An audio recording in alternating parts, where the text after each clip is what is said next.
Hello बच्चों, मैं हूं नीरज सिंह और लास्ट लेक्चर में हमने पढ़ा था डिफ्यूजन के बारे में और डिफ्यूजन से ही हम वहीं से हम कंटिन्यू करेंगे। तो आज हम पढ़ेंगे स्टेट्स ऑफ मैटर के बारे में कि in which state a matter can exist. ठीक है, तो there are three state of matter. First is solid, second is liquid and third is gas. First is solid, second is liquid and third is gas. ठीक, और जैसा कि मैंने आपको बताया था कि सॉलिड पार्टिकल्स के बीच में स्पेस बहुत कम होता है। इसके जो पार्टिकल्स है बहुत ज्यादा एक दूसरे को अट्रैक्ट कर रहे होते हैं, क्योंकि इसके बीच में फोर्स ऑफ अट्रैक्शन बहुत ज्यादा होता है, तो इनके बीच में स्पेस भी बहुत कम होता है। अब यहाँ पर लिक्विड की अगर हम बात करें तो लिक्विड में जो होता है, लिक्विड पार्टिकल्स के बीच में स्पेस सॉलिड से तो ज्यादा होता है और गैसियस पार्टिकल्स से क्या होता है, कम होता है। तो इसे हम कुछ इस तरीके से डिनोट करके दिखा देंगे। और अगर बात करें गैस की, तो गैस पार्टिकल्स के बीच में जो स्पेस होता है बहुत ज्यादा होता है। ठीक है, तो ये एक मैंने यहाँ तक हम पिछले लेक्चर में हम पढ़ चुके थे। ठीक है, और यहीं से हम कंटिन्यू कर रहे हैं और आज हम प्रॉपर्टीज की बात करेंगे, किसकी, स्टेट ऑफ मैटर की, कि मैटर की जो जितनी भी स्टेट्स होती है उनकी प्रॉपर्टीज क्या क्या होती है उनके बारे में आज हम डिस्कस करेंगे। तो सबसे पहले आता है वॉल्यूम। तो अगर मैं वॉल्यूम की बात करूं, अगर वॉल्यूम की बात की जाए तो वॉल्यूम सॉलिड का क्या होता है, फिक्स होता है, फिक्स वॉल्यूम होता है। ठीक है, लिक्विड का भी की वॉल्यूम क्या होता है, फिक्स होता है। ठीक, बस गैस का वॉल्यूम क्या होता है, नॉट फिक्स। और इसमें और इन दोनों में, सॉलिड में लिक्विड में एक अंतर होता है कि लिक्विड का वॉल्यूम फिक्स होता है, लेकिन अगर इसके वॉल्यूम की बात करी जाए तो जो वेसल का वॉल्यूम होगा जिसमें आपने लिक्विड लिया है, वही वॉल्यूम किसका हो जाएगा, लिक्विड का हो जाता है। ये यहां पर एक थोड़ा सा अंतर होता है। ठीक है, अगर बात करें शेप की, तो सॉलिड की शेप क्या होती है, फिक्स होती है। लिक्विड की कोई शेप नहीं होती, क्योंकि जिस बर्तन में आप डालोगे वो वही शेप ले लेगा, तो इसकी लिक्विड की शेप नॉट फिक्स। और उसी तरीके से अगर हम बात करें गैस, तो गैस की भी जो शेप होती है वो भी फिक्स नहीं होती। तो हम ये कह सकते हैं कि सॉलिड है fix volume and fix shape, liquid है, liquid has fix volume but not fix shape, but gas does not have fix volume and fix shape. ठीक है, ना तो उसका वॉल्यूम फिक्स होता है, ना ही उसकी शेप फिक्स होती है। अब यहाँ पर हम बात करते हैं डेंसिटी की, जो कि एक बहुत ही इंपॉर्टेंट प्रॉपर्टी है। तो डेंसिटी की अगर हम बात करें तो डेंसिटी सबसे ज्यादा होती है किसकी, सॉलिड की, मतलब लार्ज, सबसे ज्यादा डेंसिटी किसकी होती है, सॉलिड की होती है। लिक्विड की डेंसिटी क्या होती है, सॉलिड से तो कम होती है, गैस से ज्यादा होती है। ठीक है, तो यहां पर मैं लिख सकता हूं density of liquid greater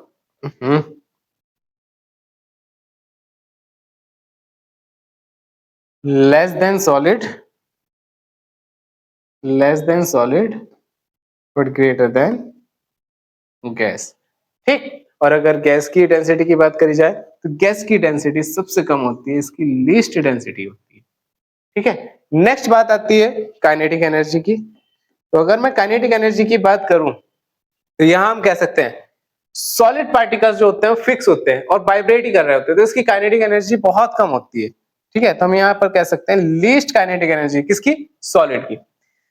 liquid particles motion में होते हैं, ठीक है, मोशन में होते हैं, तो हम यहां पर कह सकते हैं कि लिक्विड पार्टिकल की जो डेंसिटी होती है वो गैस से ज्यादा होती है, वो सॉलिड से ज्यादा होती है, ग्रेटर देन सॉलिड, सॉलिड से ज्यादा है। और गैस की जो काइनेटिक एनर्जी होती है वो होती है मैक्सिमम, सबसे ज्यादा काइनेटिक एनर्जी किसमें होती है, गैस में होती है। ठीक है, तो ये थोड़ा सा नोट करो, फिर इसके बाद बताता हूं मैं नेक्स्ट प्रॉपर्टी। नोट किया, ठीक है, वीडियो को पॉज करके ना तब नोट कर लिया करो, कोई दिक्कत नहीं होगी। इसके बाद नेक्स्ट प्रॉपर्टी की बात करते हैं हम। तो नेक्स्ट प्रॉपर्टी में आ जाता है सबसे पहले solid, then liquid, then gas. ठीक, नेक्स्ट प्रॉपर्टी आती है फोर्स ऑफ अट्रैक्शन की। तो फोर्स ऑफ अट्रैक्शन सॉलिड में सबसे ज्यादा होता है, मैक्सिमम फोर्स ऑफ अट्रैक्शन होता है सॉलिड पार्टिकल्स के बीच में। इसके बाद अगर हम बात करते हैं लिक्विड में, तो इसमें लीस्ट होता है सबसे कम नहीं, बस हम लेस कह सकते हैं यहाँ पर।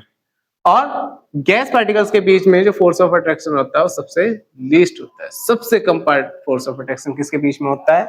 आपका सबसे कम फोर्स ऑफ अट्रैक्शन होता है किसमें? गैसेस पार्टिकल में।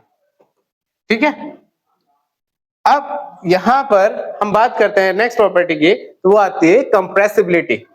ठीक है, नेक्स्ट प्रॉपर्टी कंप्रेसिबिलिटी।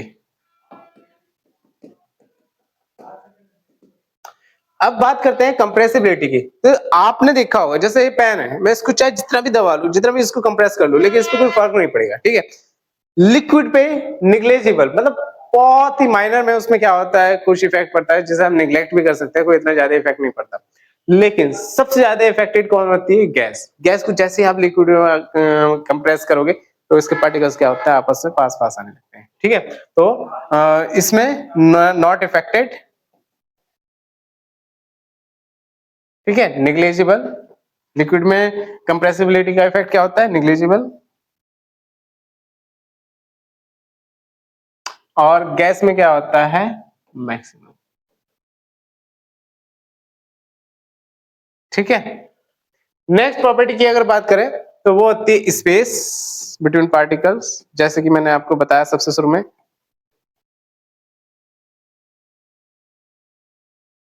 तो सॉलिड के बीच में पार्टिकल्स में स्पेस कैसा होता है? लीस्ट, इसमें लेस और इसमें मैक्सिमम। मतलब गैस में, गैस पार्टिकल्स के बीच में जो स्पेस होता है वो क्या होता है? सबसे ज्यादा स्पेस किसमें होता है? गैस में होता है। ठीक है, नेक्स्ट हमारी प्रॉपर्टी है जो कि इतनी ज्यादा इंपॉर्टेंट भी नहीं है, मैं ऑलरेडी उस चीज को डिस्कस कर चुका हूं, मूवमेंट ऑफ पार्टिकल्स। मूवमेंट